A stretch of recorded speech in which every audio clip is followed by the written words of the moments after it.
ಇದು ಹೇಗೆ ಸಂಭವವಾಗುತ್ತದೆ? ನನ್ನ ಕಣ್ಣಿಂದ ಕೃಷ್ಣ ಕರ್ಕಾಸುರನ ಕೈಯಿಂದ ಸಾಯುವುದನ್ನು ನೋಡಿದ್ದೆ ನಾನು.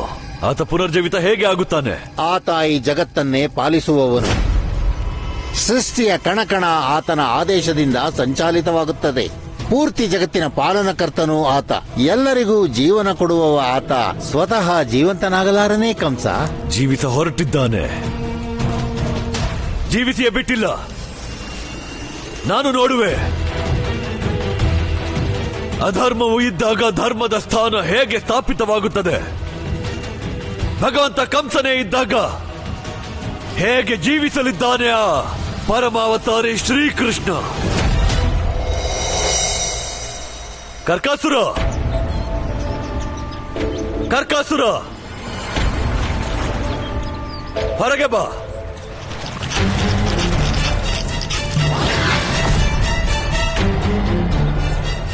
ಪ್ರಣಾಮ ಸುರರಾಜ. ನಿನ್ನ ಮತ್ತು ನನ್ನ ಪರಮಶತ್ರು ಕೃಷ್ಣ ಪುನರ್ಜೀವಿತನಾಗುತ್ತಿದ್ದಾನೆ. ನೀನು ಅವನ ವಧೆ ಮಾಡಲೇಬೇಕು. ಜೊತೆಗೆ ಯಾರು ಅವನ ಜೀವಂತ ಮಾಡುತ್ತಿದ್ದಾರೋ ಅವರನ್ನು ಕೂಡ. ಇನ್ನು ಆ ಕೃಷ್ಣನು ಉಳಿಯಲ್ಲ, ಜೊತೆಗೆ ಅವನ ಭಕ್ತರು ಕೂಡ. ಇನ್ನು ಕೃಷ್ಣನ ಸರ್ವನಾಶ ಆಗುತ್ತೆ.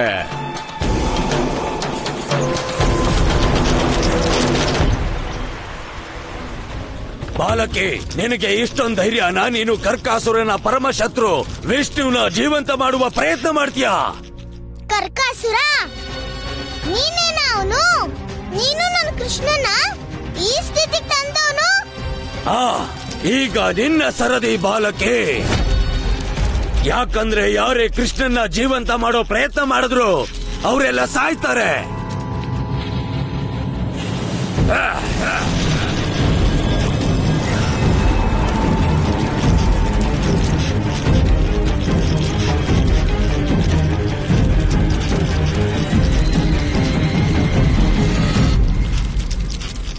ಎಲ್ ಬಚ್ಚಿಡ್ಕೊಂಡೆ ನೀನು?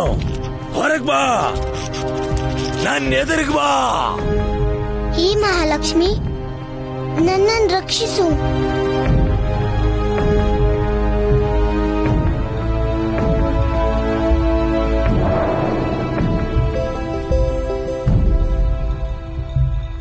ದೇವಿ, ಈಗ ನಿನ್ನಿಂದಲೇ ರಾಧೆಯ ಸಹಾಯ ಆಗಬೇಕು.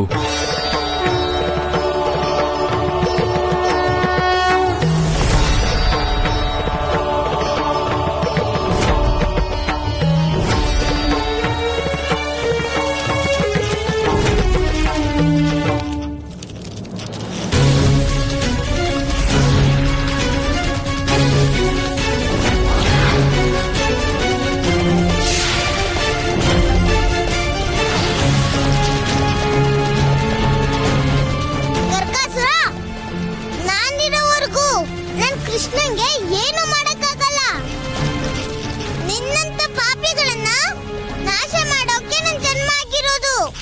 ನೀನ್ ನನ್ ಕೃಷ್ಣನ್ ಪ್ರಾಣನ ತಗೊಂಡೆ, ಮತ್ತೆ ನಿಂಗೆ ಅದರ ಶಿಕ್ಷೆ ಖಂಡಿತ ಸಿಗುತ್ತೆ.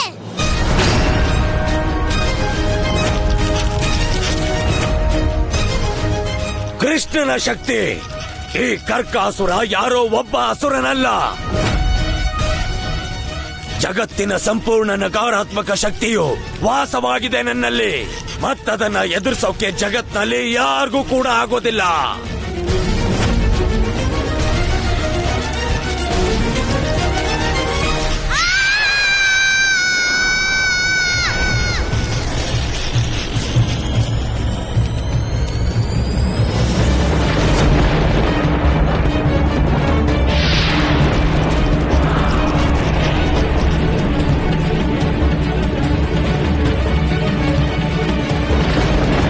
ದೇವಿಯರೇ, ಒಳ್ಳೇದೇ ಆಯ್ತು, ನೀವೆಲ್ಲರೂ ಒಟ್ಟಾಗಿ ಬಂದಿದ್ದೀರಾ.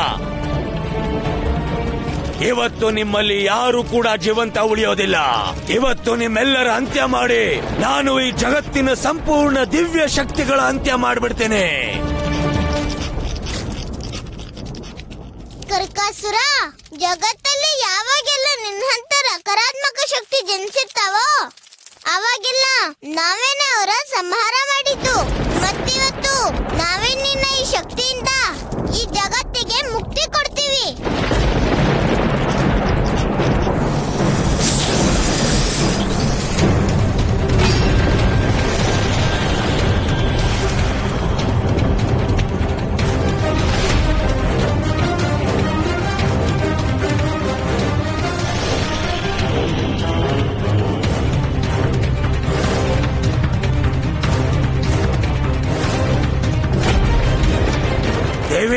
ನಮ್ಮ ಅಸುರರ ಮಾರ್ಗದಲ್ಲಿ ಅತ್ಯಂತ ದೊಡ್ಡ ತಡೆ ನೀನೇನೆ.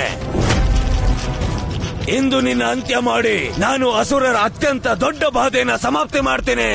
ಕರ್ಕಾಸುರ, ನಿಮ್ಮ ಬಾಧೆ ಸ್ವತಃ ನೀವಷ್ಟೇ. ಯಾಕಂದ್ರೆ ನೀವು ಅಧರ್ಮದ ದಾರಿಯಲ್ಲಿದ್ದೀರಾ. ಮತ್ತೆ ಎಲ್ಲಿವರೆಗೂ ನೀವು ರಾಕ್ಷಸರು ಈ ಅಧರ್ಮದ ಮಾರ್ಗ ತ್ಯಜಿಸೋದಿಲ್ವೋ ಅಲ್ಲಿವರೆಗೂ ನಾನು ನಿಮ್ಮೆಲ್ಲರ ಸಂಹಾರ ಮಾಡ್ತಾನೆ ಇರ್ತೀನಿ.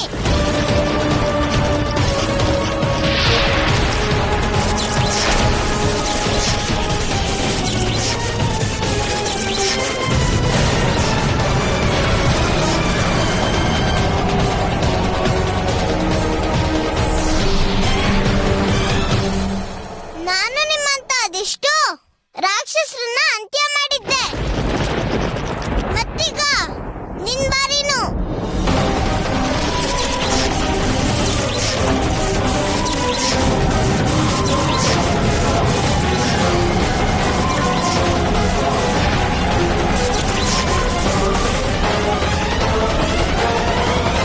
ದೇವಿಯರೇ, ಅವು ಕೇವಲ ನನ್ನ ಶಕ್ತಿ ಅಷ್ಟೇ. ಆದರೆ ಕರ್ಕಾಸುರ ಇನ್ನೂ ಬದುಕಿದ್ದಾನೆ. ಮತ್ತೀಗ 3 ದೇವಿಯರನ್ನ ಒಟ್ಟಾಗಿಯೇ ಅಂತ್ಯ ಮಾಡ್ತೀನಿ ನಾನು. ನಾವು ನಿನ್ ಕಾರ್ಯನ ಸುಲಭ ಮಾಡ್ತೀವಿ.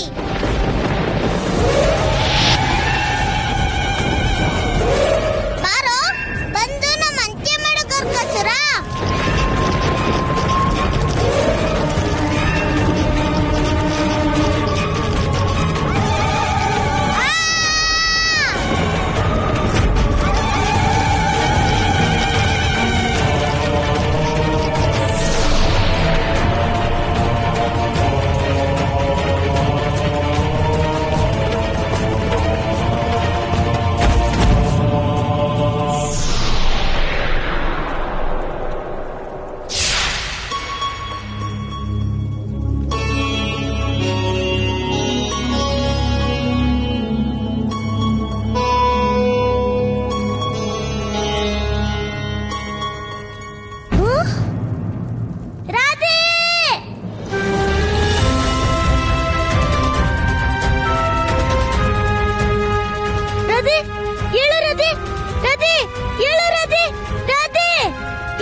ಹುಷಾರಾಗಿದೆಯಾ ರಾಧೆ?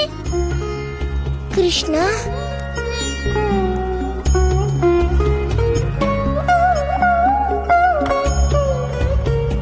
ಹೇಳು ರಾಧೆ.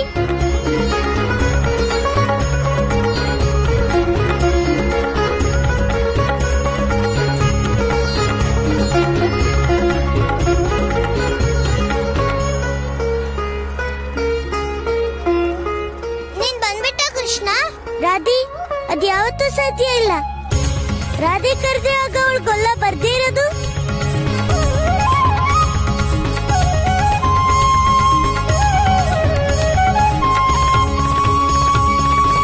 ಕೃಷ್ಣ, ಇದೆಲ್ಲ ಕರ್ಮಾಭಾಯ ಕಾರಣದಿಂದಾನೇ ಸಾಧ್ಯ ಆಗಿದ್ದು.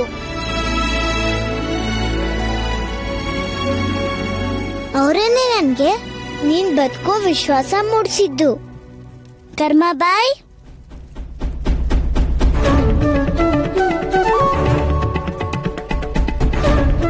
ಕರ್ಮಾಬಾಯ್ ಎದ್ದೇಳಿ. ಕರ್ಮಾಬಾಯ್, ಕರ್ಮಾಬಾಯ್ ಎದ್ದೇಳಿ. ಕರ್ಮಾಬಾಯ್, ಕರ್ಮಾಬಾಯ್ ಎದ್ದೇಳಿ. ಕರ್ಮಾಬಾಯ್,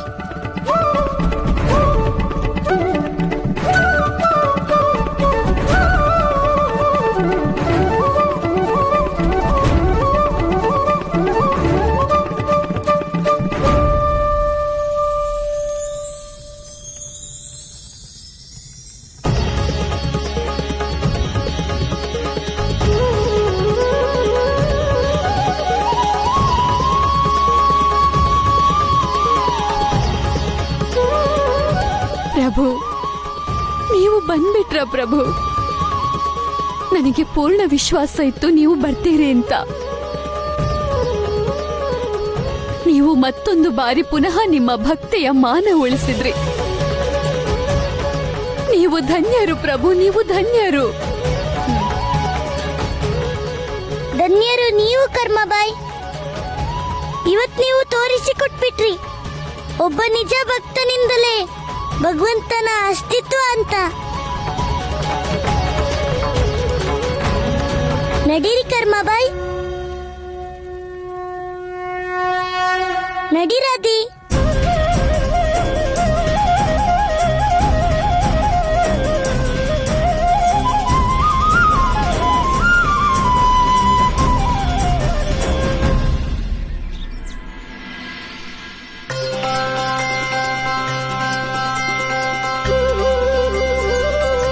ಕೃಷ್ಣ, ಕಂದ, ಕೃಷ್ಣ.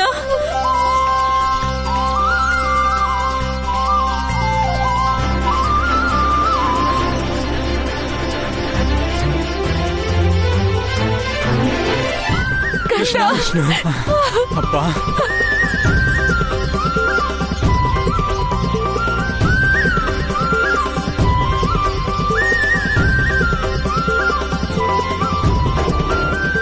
ಕಂದ, ನಿನ್ ಮಧ್ಯ ಕಂದ, ನೋಡು ನೀನ್ ಬಂದ್ಬಿಟ್ಟೆ.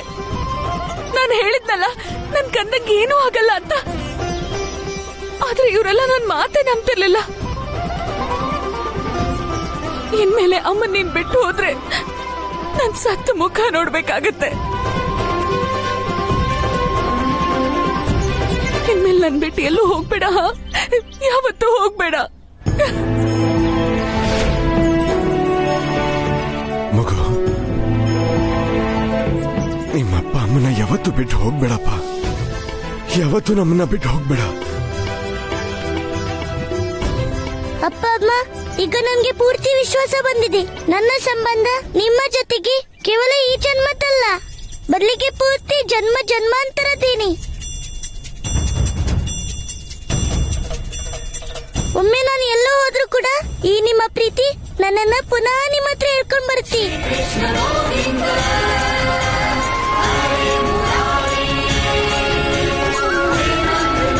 ಯಶೋದೆ ಕಂದನಿಗೆ ಜಯವಾಗಲಿ, ಯಶೋದೆ ಕಂದನಿಗೆ ಜಯವಾಗಲಿ, ಪುನಃ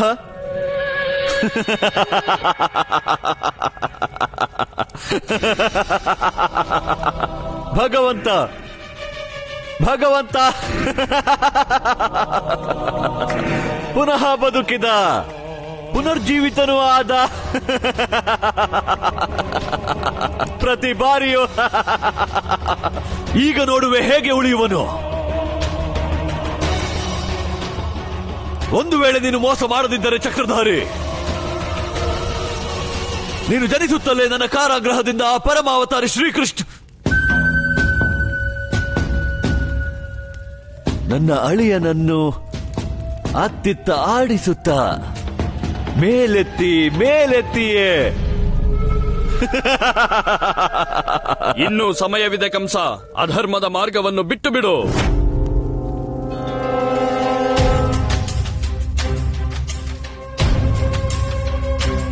ಭಗವಂತ ಕಂಸನಿಗೆ ಪ್ರವಚನ ನೀಡುತ್ತಾ, ನೀನು ನಿನ್ನ ಸಾವಿಗೆ ಆಮಂತ್ರಣ ನೀಡಿದೆ ಇಂದ್ರದೇವ. ನನ್ನ ಅಳಿಯ ಕೃಷ್ಣನನ್ನು ನಾನು ನಂತರ ನೋಡಿಕೊಳ್ಳುವೆ. ಮೊದಲು ನಾನು ನಿಮ್ಮೆಲ್ಲರಿಗೂ ಕಂಸನಿಂದ ಮುಕ್ತಿ ನೀಡುವೆ.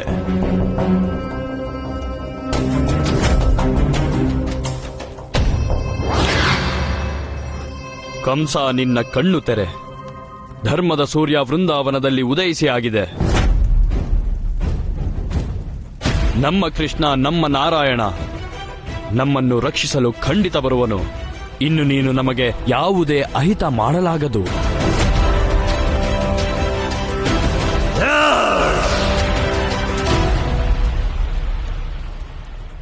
ಎಷ್ಟು ದಿನ ತಪ್ಪಿಸಿಕೊಂಡು ಓಡುವಿರಿ? ನಿಮ್ಮೆಲ್ಲರ ಚಿತೆಯನ್ನು ಇದೇ ಮಥುರೆಯಲ್ಲಿ ಸುಡುತ್ತೇನೆ. ಚಿತೆ ಮಾಡುವ ಸಿದ್ಧತೆ ಮಾಡು ಭದ್ರಾಕ್ಷ. ಹೋಗು. ಹಾ ಭಗವಂತ, ಇದೇನು ಮಾಡುತ್ತಿರುವೆ? ಶಾಂತನಾಗಿರು. ಹೇಗೆ ಶಾಂತವಾಗಲಿ ಗುರುದೇವ? ಆ ವಂಚಕ ಹುಟ್ಟಿನಿಂದ ನನ್ನ ವಂಚಿಸಿದ್ದಾನೆ. ನನ್ನದೇ ಕಾರಾಗೃಹದಿಂದ ನನ್ನ ಭ್ರಮೆಗೊಳಿಸಿ ಓಡಿ ಹೋದ. ನನ್ನ ಹಲವಾರು ಶಕ್ತಿಶಾಲಿ ಅಸುರರ ವಧೆ ಮಾಡಿದ್ದಾನೆ ಅವನು. ಈವರೆಗಿನ ಕರ್ಕಾಸುರ ಕಾಲಕ್ಕೆ ಏನನ್ನು ಬಿಡಲಿಲ್ಲ ಅವನು. ನಾನೇನು ಮಾಡಲಿ? ಅವನ ಅಂತ್ಯ ಹೇಗೆ ಮಾಡಲಿ? ಒಂದು ವಿಷಯ ಅರ್ಥವಾಗಿದೆ ಕಂಸ. ವಿಷ್ಣುವಿನ ಯಾವುದೇ ಅವತಾರವನ್ನು ಹತ್ಯೆ ಮಾಡಿದರೂ ಆಗ ಆ ಅವತಾರದ ಅಂತ್ಯವಂತೂ ಆಗುತ್ತದೆ. ಆದರೆ ಆ ಕೃಷ್ಣ ಪುನಃ ಜೀವಂತನಾಗುತ್ತಾನೆ. ಅದಕ್ಕಾಗಿ ಕಂಸ ಈ ಬಾರಿ ಅಂತಹ ಯಾವ ತಪ್ಪು ಮಾಡಬೇಡ. ಆ ಕೃಷ್ಣ ಮತ್ತೆ ಜೀವಿಸುವಂತದ್ದು. ತಪ್ಪು ನನ್ನಿಂದ ಆಗಿದ್ದಲ್ಲ, ನಿಮ್ಮಿಂದ ಆಗಿದ್ದು. ನಾನು ಕೇವಲ ನಿಮ್ಮ ಆದೇಶದ ಪಾಲನೆ ಮಾಡುತ್ತಿದ್ದೆ. ನೀವೇ ನನಗೆ ತಿಳಿಸಿದ್ದು ಆ ಕರ್ಕಾಸುರ ಕೂರ್ಮ ಅವತಾರವನ್ನು ಸಾಯಿಸುತ್ತಾನೆಂದು. ಆದರೆ ಇದನ್ನು ಹೇಳಲಿಲ್ಲ, ಆ ಕರ್ಕಾಸುರನನ್ನು ಆ ವಿಷ್ಣುವಿನ ಅರ್ಧಾಂಗಿನಿ ಲಕ್ಷ್ಮಿ ಸಾಯಿಸುತ್ತಾಳೆಂದು. ಆದರೆ ಕಂಸ, ಶಾಂತನಾಗು, ಪ್ರತೀಕ್ಷೆ ಮಾಡು. ಇದನ್ನು ಹೇಳಿ ಹೇಳಿಯೇ ಯೋಚಿಸುವ ಅವಕಾಶವನ್ನು ಕೊಡಲಿಲ್ಲ ನೀವು. ನಾನು ಯೋಚಿಸಲಿಲ್ಲ. ಆ ಕೃಷ್ಣನ ಜೊತೆ ಅವನ ಆ ಶಕ್ತಿ ರಾಧೆ ಇದ್ದಾಳೆಂದು. ಆಕೆ ಅವನು ಸಾಯಲು ಬಿಡುವುದಿಲ್ಲ. ಇಂದು ನಾ ಅಮರನಾಗುತ್ತಿದ್ದೆ. ನಿಮ್ಮ ಈ ಬಹು ಚಿಕ್ಕ ತಪ್ಪಿನ ಕಾರಣ ಭಗವಂತ ಕಂಸ ಭಗವಂತನಾಗಲು ಆಗಲಿಲ್ಲ.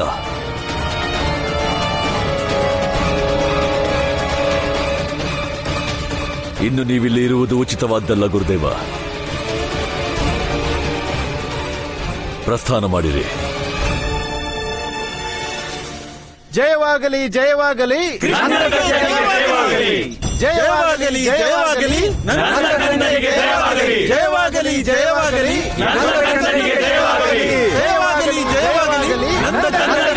ಜಯವಾಗಲಿ. ಕೃಷ್ಣ, ಯಾವಾಗ್ಲೂ ನಿನ್ ಜೀವನ ಪಣಕ್ಕಿಟ್ಟು ನಮ್ಮೆಲ್ರನ್ನೂ ಕಾಪಾಡ್ತಿರ್ತೀಯ.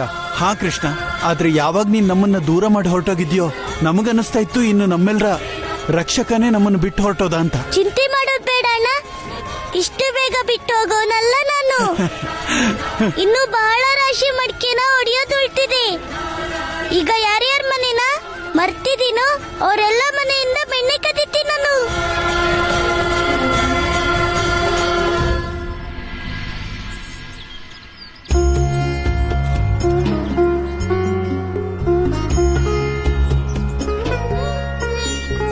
ಕರ್ಮಬಾಯ್, ನೀವು ಎಲ್ರನ್ನೂ ಬಿಟ್ಟು ಇಲ್ಲೇನ್ ಮಾಡ್ತಿದ್ದೀರಾ? ನನ್ನ ಜೀವನ ಉಳಿಸಿದ ಪೂರ್ತಿ ಶ್ರೇಯ ನಿಮ್ಗೆ ಸಿಗೋದು. ಇದು ನಿಮ್ಮ ಮಹಾನತೆ ಪ್ರಭು. ನೀವೆಂದೂ ನಿಮ್ಮ ಭಕ್ತರಿಗೆ ಶ್ರೇಯ ಕೊಡೋದು. ಆದ್ರೆ ಸತ್ಯ ಏನಂದ್ರೆ ಸಂಪೂರ್ಣ ಜಗತ್ತಿನ ಕರ್ತೃ ನೀವೇನೆ. ಇಲ್ಲಿ ಏನೇನೆಲ್ಲ ನಡೆಯುತ್ತೋ ಅದು ನಿಮ್ಮಿಂದ. ನಾನು ಹೀಗೆ ನಿಮಗೆ ಶರಣಾಗಿ ಧನ್ಯಳಾದೆ ಪ್ರಭು. ಹೇ ಕರ್ಮಬಾಯ್, ಧನ್ಯವಾಯ್ತು ವೃಂದವನ ನಿಮ್ಮಂತ ಭಕ್ತಿನ ಪಡೆದು. ಕರ್ಮಬಾಯಿ, ಕೃಷ್ಣ ಸತ್ಯ ಹೇಳ್ತಿದ್ದಾನೆ. ಇಲ್ಲಿವರೆಗೂ ಕೇವಲ ಕೇಳಿದ್ದೆ, ಆದ್ರೆ ಇವತ್ತು ನಿಮ್ಮ ಭಕ್ತಿಯ ಶಕ್ತಿಯನ್ನು ನೋಡದೆ ಕೂಡ. ಯಶೋದೆ ಅಮ್ಮ, ಮಾಡಿಸುವಾತ ಆ ದೇವರಷ್ಟೇ, ನಾನು ಕೇವಲ ನಿಮಿತ್ತ ಮಾತ್ರಳು. ಕರ್ಮಬಾಯಿ, ನಾನ್ ಕೇಳಿದ್ದೆ ನಾರಾಯಣನ್ಗೆ ನೀವೇನೇ ನೈವೇದ್ಯ ಕೊಟ್ರು ಅದನ್ನ ನಾರಾಯಣ ಸ್ವತಃ ಸ್ವೀಕರಿಸ್ತಾರೆ ಅಂತ. ಇವತ್ ನಮ್ ಜೊತೆ ವೃಂದಾವನದಲ್ಲಿ ನಾರಾಯಣನಿಗೆ ನೈವೇದ್ಯ ಕೊಡ್ತೀರಾ? ಯಾರಿಗೊತ್ತೋ ಅವ್ರು ನಮ್ ನೈವೇದ್ಯನೂ ಸ್ವೀಕರಿಸಬಹುದು. ಹಾ,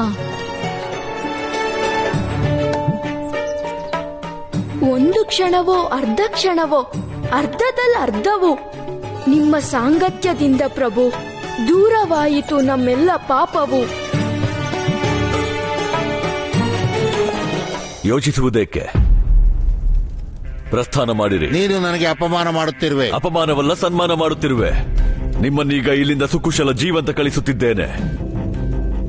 ಹೊರಡಿ, ತ್ಯಜಿಸಿ ಮಥುರೆ. ನಾನು ನಿನ್ನನ್ನು ಇದಕ್ಕಾಗಿ ಎಂದೂ ಕ್ಷಮಿಸುವುದಿಲ್ಲ. ಪ್ರಸ್ಥಾನ.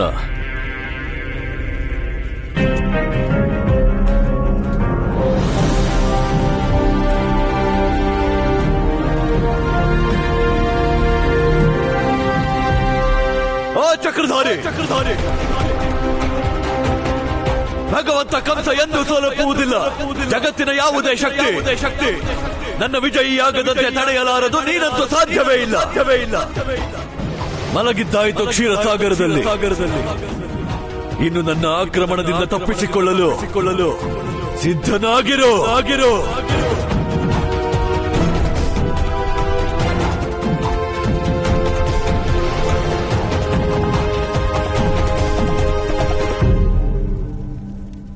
ಭಗವಂತನು ಹೊರಟೋದ್ರು.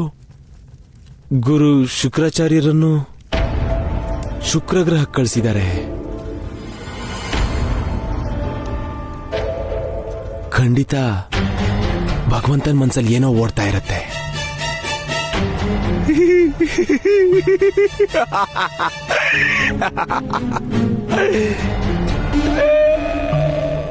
ತಿನ್ನು ತಿನ್ನು ತಿನ್ನು.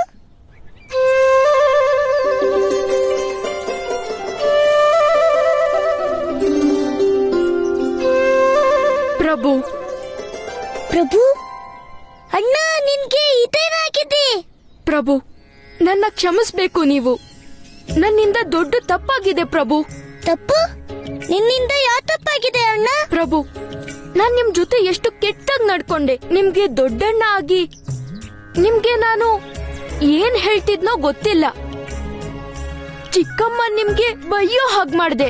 ಅದ್ರ ಜೊತೆಲಿ ರಾಧೆಯಿಂದ್ಲು ಎಂತೆಂತ ಅಪಹಾಸ್ಯ ಮತ್ತೆ ಅನಾಚಾರ ಮಾಡಿಸ್ದೆ. ಅಣ್ಣ, ನೀನು ನನ್ನ ಜ್ಯೇಷ್ಠ ಭ್ರಾತಾನಿ. ನಿನ್ಗೆ ನನ್ನನ್ನ ಶಿಕ್ಷಿಸೋಕೆ ಮತ್ತೆ ಬಯೋ ವಿಷಯದಲ್ಲಿ ಪೂರ್ತಿ ಅಧಿಕಾರವಿದೆ. ಇಲ್ಲ ಪ್ರಭು, ನಾ ಹಾಗೆಲ್ಲ ಮಾಡೋಕ್ಕಾಗಲ್ಲ. ನಾರಾಯಣ ನಾರಾಯಣ. ಪ್ರಭು, ಶೇಷಾವತಾರನು ಮಂದ್ರಾಚಲದ ಮಂಥನದಲ್ಲಿ ಕೃಷ್ಣನಿಗೆ ಸಹಾಯವೇನೋ ಮಾಡಿದ. ಆದರೆ ನನಗನಿಸುತ್ತಿದೆ ಪ್ರಭು, ಈಗದರ ಕಾರಣ ಪರಮಾವತಾರಿ ಶ್ರೀಕೃಷ್ಣನ ಸಮ್ಮುಖ ಒಂದು ಹೊಸ ಸಮಸ್ಯೆ ಬಂದಂತಿದೆ. ದೇವರ್ಷಿ, ಶೇಷನಾಗನಿಗೆ ಇದು ಎಲ್ಲಿಯವರೆಗೆ ನೆನಪಿರುವುದೋ ತಾನು ಶೇಷನಾಗನೆಂದು, ಆವರೆಗೂ ಅವನ ಮನದಲ್ಲಿ ಕೃಷ್ಣನ ಮೇಲೆ ಪ್ರಭುವಿನ ಭಾವ ಎಂದಿಗೂ ಹೋಗಲಾರದು. ಇಲ್ಲ ಪ್ರಭು, ನಾನ್ ನಿಮ್ಗೆ ದೊಡ್ಡಣ್ಣನ ಸ್ಥಾನದಲ್ಲಿರೋಕ್ಕಾಗಲ್ಲ. ನಾನ್ ನಿಮ್ಗೆ ಅನುಜನಾಗಿರ್ತೀನಿ. ಅದ್ ಹೇಗ್ ಸಾಧ್ಯ ಇದೆ? ಪ್ರಭು, ರಾಮ ಅವತಾರದಲ್ಲಿ ಲಕ್ಷ್ಮಣನು ಅನುಜಾನೆ. ಆದ್ರೆ ಅಣ್ಣ, ರಾಮಾಯಣ ಯುಗದಲ್ಲಿ ನೀನೇ ನೀನ್ ಇಚ್ಛೆ ಹೇಳ್ಕೊಂಡಿದ್ದು. ನೀನು ನನ್ನ ಚಿಕ್ಕ ಸೋದರ ಆಗ್ಬೇಕು ಮತ್ತೆ ನಿನ್ನ ಎಲ್ಲ ಇಚ್ಛೆ ಪಾಲಿಸ್ಬೇಕು. ಇಲ್ಲ ಪ್ರಭು, ನನ್ಗೆ ನನ್ನ ಆದೇಶ ಪಾಲನೆ ಬೇಕಿಲ್ಲ. ಅದು ನನ್ ತಪ್ಪಾಗಿತ್ತು. ನಾನ್ ನಿಮ್ಗೆ ಅನುಜನೇ ಆಗಿರ್ತೀನಿ. ಅಣ್ಣ, ಇದು ಸರಿಯಾಗಿರಲ್ಲ. ಈಗ ಊರವರು ಇಲ್ಲಿಗೆ ಬಂದು ನೀನು ನನ್ನ ಹತ್ರ ಕ್ಷಮೆ ಕೇಳೋದನ್ನ ನೋಡಿದ್ರೆ ಅವ್ರು ಏನ್ ಅನ್ಕೊಂತಾರೆ? ಇಲ್ಲ ಪ್ರಭು, ಮೊದಲು ನೀವು ನನ್ನ ಕ್ಷಮಿಸ್ಲೇಬೇಕು. ಅಣ್ಣ, ನೀನು ಏನು ತಪ್ಪೇ ಮಾಡ್ತಾ ಇದ್ದಾಗ ಮತ್ತೆ ನಿನ್ಗೆ ಕ್ಷಮೆ ಹಾಕಿ. ಆದ್ರೆ ಪ್ರಭು ಪ್ರಭು, ಎಲ್ಲಿದ್ದೀರಾ ನೀವು? ಈ ಮಂದ್ರಾಚಲನ ಉದ್ಧಾರ ಮಾಡಿ ಪ್ರಭು. ಅಣ್ಣ, ಪ್ರಭು, ಇದು ಮಂದ್ರಾಚಲನ ಸ್ವರಾನೇ. ಅಣ್ಣ, ನಾವಿಬ್ರು ಹುಡ್ಕಕ್ ಹೋಗ್ಬೇಕಾಗಿದೆ ಮಂದ್ರಾಚಲನ. ತಮ್ಮ ಆಜ್ಞೆ ಪ್ರಭು. ಇಲ್ಲ ಇಲ್ಲ ಪ್ರಭು, ಮೊದಲು ನೀವು.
ಋಷಿ ಕಶ್ಯಪ ಮತ್ತು ದೈತ್ಯ ಮಾತೆ ದಿತಿಯ ಮಹಾನ್ ಅಸುರರ ಪ್ರತಿಯೊಂದು ಸ್ವರೂಪ, ಅವರ ಮೂರ್ತಿಯೇನೋ ಇಲ್ಲಿದೆ. ಆದರೆ ನನ್ನ ಅವಶ್ಯಕತೆ ಈಗ ಅಸುರ ರಾಜ ಹಿರಣ್ಯಕಶಿಪು ಮತ್ತು ಹಿರಣ್ಯಾಕ್ಷರು. ಎಲ್ಲಿದ್ದಾರೆ ಇಬ್ಬರು?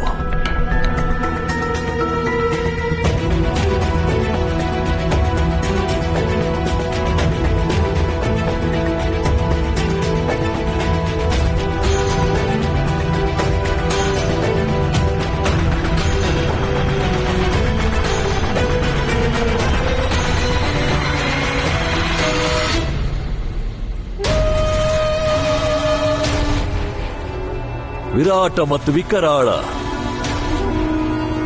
ಭಗವಂತ ಕಂಸನ ಹಾಗೆಯೇ ಇದು ಅವಶ್ಯವಾಗಿ ಹಿರಣ್ಯಕಶಿಪು ಮತ್ತು ಹಿರಣ್ಯಾಕ್ಷರೇ. ಅಸುರ ರಾಜ, ಆ ವಿಷ್ಣುವು ಅವತಾರ ಪಡೆದು ವಂಚನೆಯಿಂದ ನಿಮ್ಮಿಬ್ಬರ ಅಂತ್ಯ ಮಾಡಿದ್ದ. ನಾನು ನಿಮ್ಮಿಬ್ಬರಿಗೂ ಅವಕಾಶ ನೀಡಲು ಬಂದಿರುವೆ. ಆ ವಂಚಕನಿಂದ ಪ್ರತೀಕಾರ ಪಡೆಯಲು ನಾನು ನನ್ನ ಶಕ್ತಿಯಿಂದ ನಿಮ್ಮಿಬ್ಬರಿಗೂ ಪುನರ್ಜೀವನ ನೀಡುವೆ, ಹೊಸ ಶರೀರ ಕೊಡುವೆ. ಮತ್ತು ಅದರ ನಂತರ ನಿಮ್ಮಿಬ್ಬರಿಗೂ ತಿಳಿದು ಬರಲಿದೆ ನನ್ನ ಉದ್ದೇಶವೇನೆಂದು.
ಪ್ರಭು, ನನ್ಗೆ ಕ್ಷಮೆ ನೀಡಬೇಕು.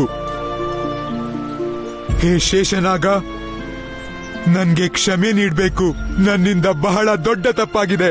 ನಾನು ಆ ಕಂಸನ ಮಾತಿಗೆ ಮರುಳಾಗಿದ್ದೆ. ಈಗ ನನ್ಗೆ ನೀವು ಬೇಕಾದ ಶಿಕ್ಷೆ ಕೊಡ್ಬೋದು ಪ್ರಭು. ಇಲ್ಲ ಮಂದ್ರಾಚಲ, ನಿನ್ನ ಎಲ್ಲ ಪಾಪ ನಾಶವಾಗಿದೆ. ಯಾಕಂದ್ರೆ ಸ್ವತಃ ಶೇಷಾವತಾರನೇ ನಿನ್ನ ಧಾರಣೆ ಮಾಡ್ದ. ಹೇಳು ಮಂದ್ರಾಚಲ, ನಿನ್ಗೆ ಏನು ವರ ಬೇಕಿದೆ? ಪ್ರಭು, ನಾನ್ ನಿಮ್ಗೆ ಶರಣಾಗ್ತಾ ಇದ್ದೀನಿ. ಆಗ್ಲಿ ಮಂದ್ರಾಚಲ, ನಾನ್ ನಿನ್ಗೆ ವರದಾನ ಕೊಡ್ತೀನಿ. ಎಲ್ಲಿಯೇ ನೀನು ಸ್ಥಾಪನೆಗೊಂಡ್ರು ಅಲ್ಲಿ ಸದಾ ನನ್ನ ವಾಸವಿರುತ್ತೆ. ನಿನ್ನ ಒಳಗಿಂದ ನದಿ ಹುಟ್ಟುತ್ತೆ. ಅದರ ಹೆಸರಾಗುತ್ತೆ ಪಾಪಹರಣಿ ಸರೋವರ.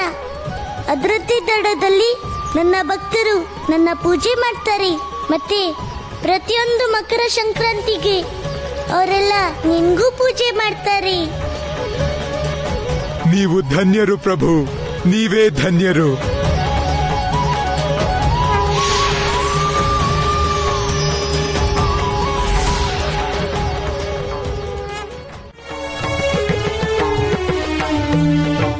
ಪ್ರಭು, ಹೇಗೆ ನೀವು ಮಂದ್ರಾಚಲನ ಉದ್ಧಾರ ಮಾಡಿದ್ರೋ ಹಾಗೆ ನನ್ನ ಉದ್ಧಾರನೂ ಮಾಡ್ಬೇಡಿ ಪ್ರಭು. ಇಲ್ಲ ಅಣ್ಣ, ಇದು ಬಹಳ ಆಗ್ತಿದೆ. ನಾನ್ ನಿನ್ ಮಾತನ್ನ ಕೇಳೋದೇ ಇಲ್ಲ. ನಾನು ಹೋಗ್ತಿದ್ದೀನಿ. ಇಲ್ಲ ಪ್ರಭು, ನೀವು ನನ್ನ ಈ ರೀತಿ ಬಿಟ್ಟು ಹೋಗೋದು ಸರಿ ಇಲ್ಲ ಪ್ರಭು. ಅಯ್ಯೋ ಪ್ರಭು, ಪ್ರಭು! ಅಣ್ಣ, ನಾವು ಮೊದಲೇ ಸತ್ತು ಹೋಗಿದ್ವಿ. ಅದಕ್ಕನಸ? ಇಲ್ಲ ಈಗೇನ್ ಜೀವಂತ ಆಗಿದ್ದೀವೋ ಇದಕ್ಕನಸ? ಎರಡೂ ಸತ್ಯವೇ ಹಿರಣ್ಯಾಕ್ಷ. ಸತ್ತಿದ್ದೆವು. ಪುನರ್ಜೀವಿತವೂ ಆದೆವು. ಆದರೆ ಇದು ಹೇಗೆ ಸಾಧ್ಯವಾಯಿತು ಅಣ್ಣ?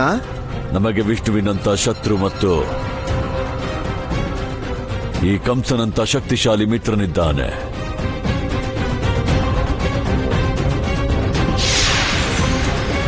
ನೋಡಲ್ಲಿ,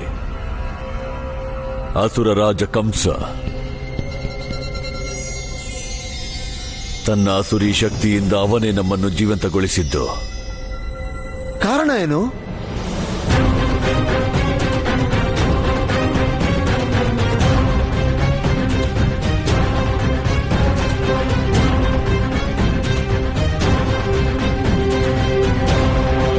ಆ ವಿಷ್ಣುವು ಪುನಃ ಅವತಾರ ಎತ್ತಿದ್ದಾನೆ ವೃಂದಾವನದಲ್ಲಿ. ನಮ್ಮನ್ನ ಸಾಯಿಸಿರೋ ವಿಷ್ಣುವಿನ ಅವತಾರನ? ಮಿತ್ರ ಕಂಸ, ನೀನ್ ನಮಗೆ ಒಂದು ಬಹಳ ದೊಡ್ಡ ಅವಕಾಶ ಕೊಟ್ಟಿದೀಯಾ. ನನ್ನಲ್ಲಿ ಬಹಳ ವರ್ಷಗಳಿಂದ ಆಕ್ರೋಶ ತುಂಬಿಕೊಂಡಿದೆ ಆ ವಿಷ್ಣುವಿನ ವಿರುದ್ಧ. ನನ್ನ ಮುಕ್ತಿ ಯಾಕಾಗಿರ್ಲಿಲ್ಲ ಅಂತ ನನಗೀಗ ಗೊತ್ತಾಯ್ತು ಕಂಸ. ಆ ವರಾಹ ಅವತಾರ ವಿಷ್ಣುವಿನ ಅಂತ್ಯ ಮಾಡೋಕ್ಕಾಗಿರ್ಲಿಲ್ಲ ನನಗೆ. ಹಿರಣ್ಯಾಕ್ಷ ಮತ್ತು ಹಿರಣ್ಯಕಶಿಪು ಬಂದಿದ್ದಾರೆ ಮಿತ್ರ ಕಂಸ. ಇನ್ನು ಈ ಜಗತ್ತಿನಲ್ಲಿ ವಿಷ್ಣುವಿನ ಯಾವ ಅವತಾರವೂ ಉಳಿಯದು ಮತ್ತು ಆ ವಿಷ್ಣುವು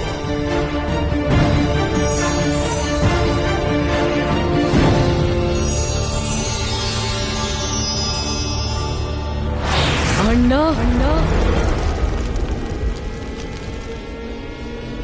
ಹೋಳಿಕಾ, ನಿಮ್ ತಂಗಿನ ಇಲ್ಲೇ ಮರೆತು ಎಲ್ಲಿಗೆ ಹೋಗ್ತಿದ್ದೀರಾ ನೀವು?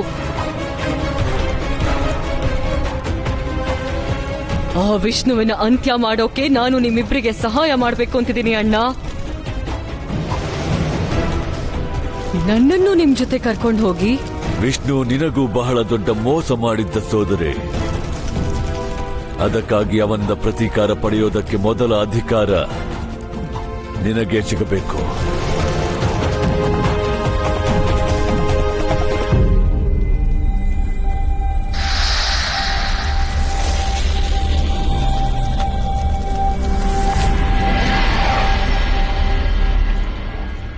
ಅಣ್ಣ, ಸಹಸ್ರ ವರ್ಷದಿಂದ ನಾನು ಈ ಪ್ರತೀಕಾರದ ಅಗ್ನಿಯಲ್ಲಿ ಬೆಂದು ಹೋಗಿದ್ದೆ. ಈಗ ಅದೇ ಅಗ್ನಿಯಲ್ಲಿ ನಮ್ಮ ಪರಮ ಶತ್ರು ವಿಷ್ಣು ಬೇಯಬೇಕು. ಸರಿ ಸೋದರಿ, ನಾವು ಮೂವರು ಸೇರಿ ವಿಷ್ಣುವಿನ ಆ ಪರಮಾವತಾರ ಶ್ರೀಕೃಷ್ಣನ ಅಂತ್ಯ ಮಾಡೋಣ.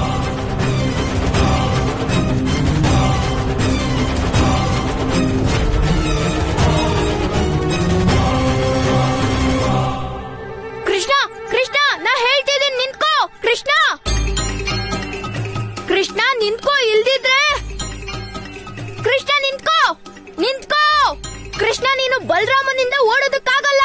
ನೋಡು ಕೃಷ್ಣ, ಹೇಳ್ತಾ ಇದ್ದೀನಿ, ನಿಂತ್ಕೋ. ಏ ಕೃಷ್ಣ, ಕೃಷ್ಣ ನಿಂತ್ಕೋ.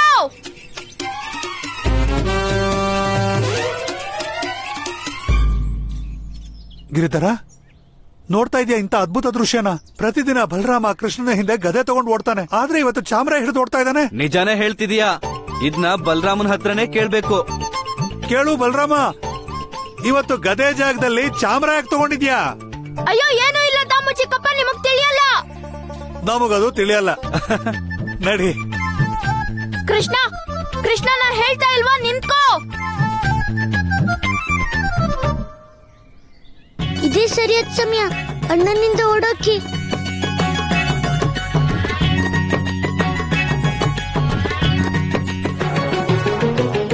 ಅಯ್ಯೋ, ಇದೇನು? ನನ್ ಪ್ರಭು ಎಲ್ಲಿ ಹೋಗ್ಬಿಟ್ರು?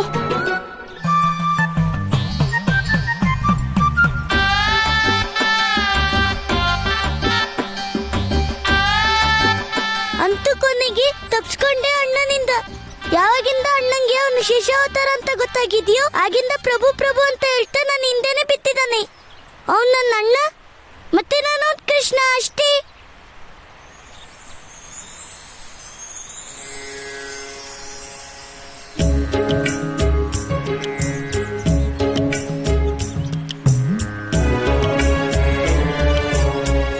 ಪ್ರಭು, ಎಷ್ಟು ಓಡ್ಸಿದ್ರಿ ನೀವು ನಿಮ್ಮ ಅಣ್ಣನ್ನ, ನಿಮ್ ಭಕ್ತನ್ನ.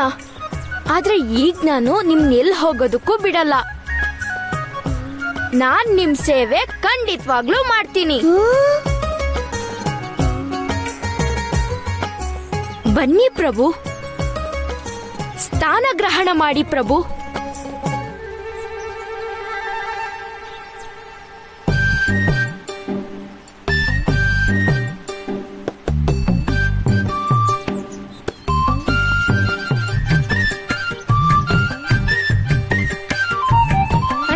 ಈಗ ಬೇಕಾದಷ್ಟು ಸೇವೆ ಆಗಿದೆ. ನೀನ್ ನನ್ಗೆ ಆಜ್ಞೆ ಕೊಟ್ಬಿಡು ಸಾಕು. ಆಗ್ಲಿ ಪ್ರಭು, ಈಗ ನೀವು ಹೊರಟ್ರೆ ನಾನ್ ನಿಮ್ನ ತಡೆಯೋದೇ ಇಲ್ಲ.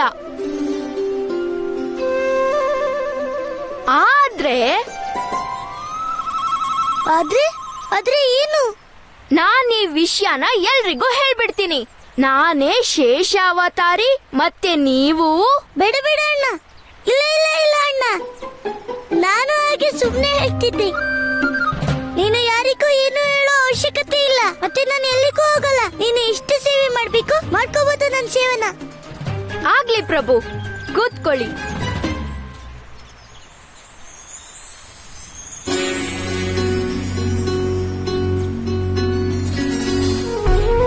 ಇದೆಂತ ಸೇವೆನು? ಎದುರಿಸಿ ಸೇವೆ ಮಾಡೋದು. ಇಂಥ ಸೇವೆನ ಕೇವಲ ಅಣ್ಣನೇ ಮಾಡಕ್ಕಾಗೋದು.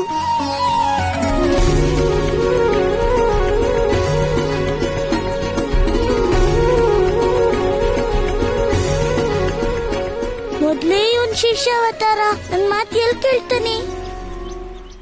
ಅಣ್ಣ, ಬಹಳ ಹಸುವಾಗಿದೆ. ಈಗ ಸ್ವಲ್ಪ ತಿನ್ನೋಕ್ ಸಿಗೋ ಹಾಗಿದ್ರೆ ತುಂಬಾ ಖುಷಿ ಆಗ್ತಿತ್ತು. ಹಾ ಪ್ರಭು, ನಾನು ಅದನ್ನ ಮರ್ತೇ ಬಿಟ್ಟಿದ್ದೆ. ಪ್ರಭು, ನಾನ್ ಈಗ್ಲೇ ನಿಮ್ ನೈವೇದ್ಯ ವ್ಯವಸ್ಥೆ ಮಾಡ್ತೀನಿ. ಆದ್ರೆ ಪ್ರಭು, ಎಲ್ಲೂ ಹೋಗ್ಬಿಡ್ಬೇಡಿ. ಇಲ್ದಿದ್ರೆ ನಾನು ಈ ವಿಷಯನ ಎಲ್ರಿಗೂ ಹೇಳ್ಬಿಡ್ತೀನಿ. ನಾನ್ ಯಾರಂತ ಮತ್ತೆ ನೀವ್ ಯಾರಂತ. ಇಲ್ಲ ಇಲ್ಲ ಅಣ್ಣ, ನಾನು ಎಲ್ಲಿ ಹೋಗ್ತೀನಿ? ನಾನು ಇಲ್ಲೇ ಇರ್ತೀನಿ. ನೋಡು, ನಾನು ಇಲ್ಲೇ ಇಲ್ವಾ? ಆಗ್ಲಿ ಪ್ರಭು, ನಾನ್ ಹೀಗೆ ಹೋಗಿ ಹಾಗ್ ಬರ್ತೀನಿ.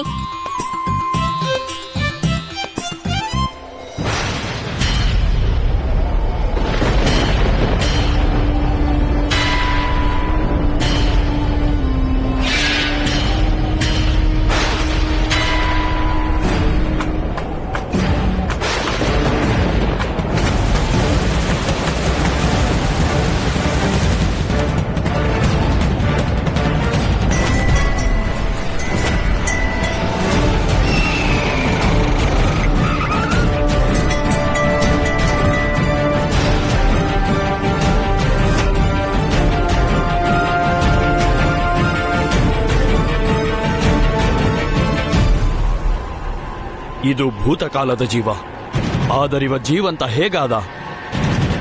ಖಂಡಿತ ಇದಾವುದೋ ಮುಂಬರುವ ವಿನಾಶದ ಸಂಕೇತವೇ. ಇದೆಂತಹ ವಿನಾಶವೋ ಈವರೆಗೂ ನಡೆಯದ್ದು.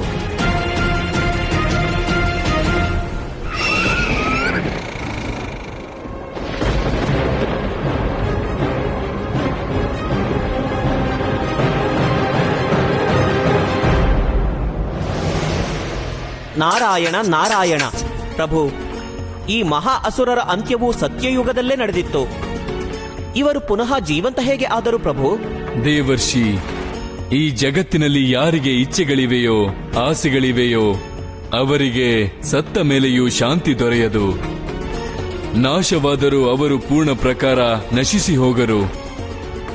ದೇವರ್ಷಿ, ಈ ಎಲ್ಲ ಅಸುರರು ನನ್ನ ಮೇಲೆ ಪ್ರತಿಕಾರ ಬಯಸುವವರು. ಅದಕ್ಕೆಂದೇ ಮೃತ್ಯು ನಂತರವೂ ಇವರ ಶಕ್ತಿಯ ರೂಪ ವರ್ತಮಾನದಲ್ಲಿದೆ ಮತ್ತು ಇವರ ಅದೇ ಶಕ್ತಿಗಳಿಗೆ ಕಂಸನು ಶರೀರ ನೀಡಿದ್ದು. ಅದರ ಕಾರಣ ಇವರು ಪುನಃ ಜೀವಂತವೂ ಆಗಿದ್ದು. ನಾರಾಯಣ ನಾರಾಯಣ.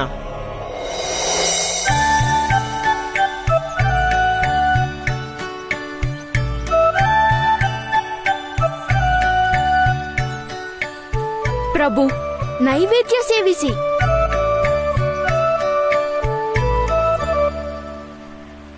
ಅಣ್ಣ, ಇದ್ಯಾ ನೈವೇದ್ಯ? ನಿನ್ಗಂತೂ ಗೊತ್ತಿದೆಯಲ್ಲ, ನಾನು ಇದನ್ನೆಲ್ಲ ತಿನ್ನೋದಿಲ್ಲ. ನಾನು ಜೀವನದಲ್ಲಿ ಇಂಥ ಭೋಜನ ಎಂದೂ ತಿಂದಿಲ್ಲ. ಪ್ರಭು, ಇದೆಲ್ಲ ನೀವು ತಿನ್ನೋ ಭೋಜನಾನೇ. ಅಣ್ಣ, ನಾನು ಕೇವಲ ಬೆಣ್ಣೆ ತಿನ್ನೋದು, ಅದನ್ ಬಿಟ್ಟೇನು ತಿನ್ನಲ್ಲ. ನೀನು ಕೂಡ ಲಡ್ಡು ತಿಂತೀಯಲ್ಲ, ಹಾಗಿದ್ಮೇಲೆ ನೀನ್ ಇದೇನ್ ತಂದಿದ್ದು?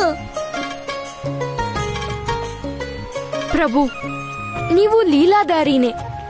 ಜಗತ್ನಲ್ಲಿ ಯಾವುದೇ ಲೀಲೆನೂ ಮಾಡ್ಬಿಡ್ತೀರಾ, ಆದ್ರೆ ನನ್ ಮುಂದೆ ಲೀಲೆ ತೋರ್ಸೋಕಾಗಲ್ಲ.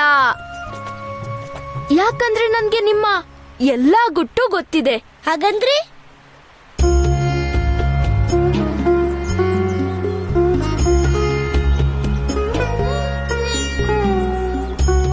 ಪ್ರಭು, ನೀವು ಮತ್ಸ್ಯ ಅವತಾರದಲ್ಲಿದ್ದಾಗ ಮನ್ಸಾರೆ ನೀರ್ ಕುಡಿತಿದ್ರಿ, ನೀರಲ್ಲೇ ಇರ್ತಿದ್ರಿ. ಕೂರ್ಮ ಅವತಾರದಲ್ಲಿ ನೀವು ನೀರೊಳಗಡೆ ಇರೋ ಎಲ್ಲಾ ವನಸ್ಪತಿನ ಸೇವನೆ ಮಾಡ್ತಿದ್ರಿ. ವರಾಹದಲ್ಲಿ ಕಾಳನ್ನ ಸೇವನೆ ಮಾಡ್ತಿದ್ರಿ.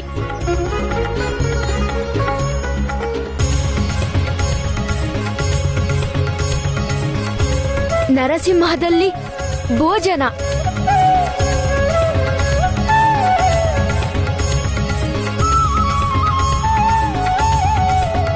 ವಾಮನನಾಗಿ ಹಾಲು, ಪರಶುರಾಮನಾಗಿ ಜೇನು, ಮತ್ತೆ ರಾಮನ ಅವತಾರದಲ್ಲಿ ಹಣ್ಣು.